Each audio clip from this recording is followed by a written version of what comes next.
భగవద్గీతలో ఉన్నటువంటి 18 చాప్టర్లలో మొట్టమొదటిది ఏంటి? అర్జునుడి విషాద యోగం. విషాదం ఎట్లా యోగం అవుతుందనే పాయింట్ మీద ఏంటంటే, విషాదం ఏంటి? అసలు విషాదం ఎందుకు వస్తుంది? Just identity.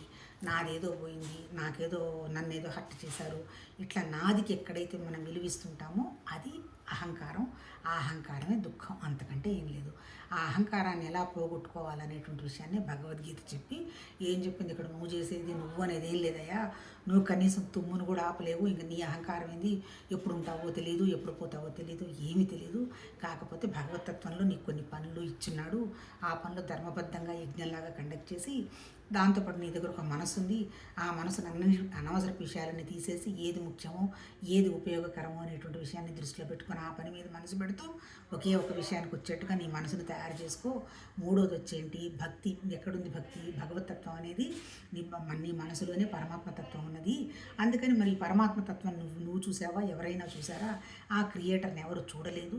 కాకపోతే ఆ శక్తిని మనం అణువణువు చూస్తున్నాము, అంతే కదా. పంచభూతాలు అనండి, లేకపోతే చెట్లు చేమలు అనండి, తర్వాత కొండలు గుట్టలు అనండి, తర్వాత పురుగు పుట్ర అనండి, తర్వాత మన జీవ చైతన్యం అనండి, ఎక్కడికక్కడ ఏ సృష్టిని చూసినా వండర్ఫుల్గా అద్భుతంగా కనపడుతుంది. ఇప్పుడు నీ భక్తి ఎక్కడ ఉండాలి? ఈ పరమాత్మ తత్వ సృష్టి మీద నీకు విపరీతమైనటువంటి భక్తి ఉండాలి.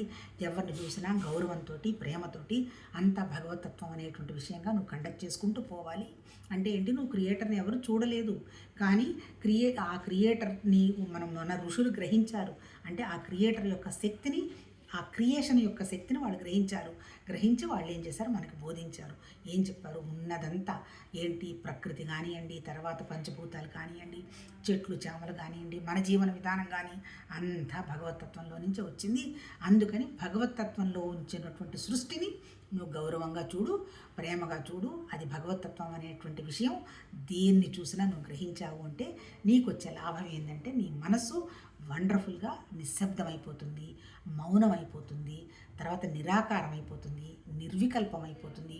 అది చేద్దాం, ఇది చేద్దాం, అక్కడే పరుగులు పెడదాం, ఇక్కడ పరుగులు పెడదాం, ఎక్కడో ఏదో వస్తుంది, పొందుదాము అనేటువంటి విషయాలన్నింటినీ పోతాయి. భగవద్గీతలో చెప్పింది అది. పొందేది లేదు, పోగొట్టుకునే లేదు. కాకపోతే తయారు చేసుకున్నటువంటి వాటన్నిటినీ ఇండిఫరెంట్గా ఉండడం అనేది మనం ప్రాక్టీస్ చేయాలి. ఇండిఫరెంట్గా ఉండడం అంటే ఉపేక్ష అంటే ఇంకా చెప్పాలంటే సాక్షితత్వాన్ని కూడా దాటిన స్థితి. ఇది నాది కాదు, ఇది నాది కాదు, నాది కాదు. నాది ఏంటి?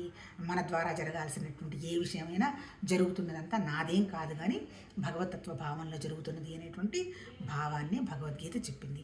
అట్లా చెప్పినందువల్ల, అలా చేసినందువల్ల వచ్చేదేంటి? మనసు అనేది ఎంత నిర్మలంగా, పవిత్రంగా, స్వచ్ఛంగా, నీళ్ళు ఎంత పద్ధతిగా ఉంటాయో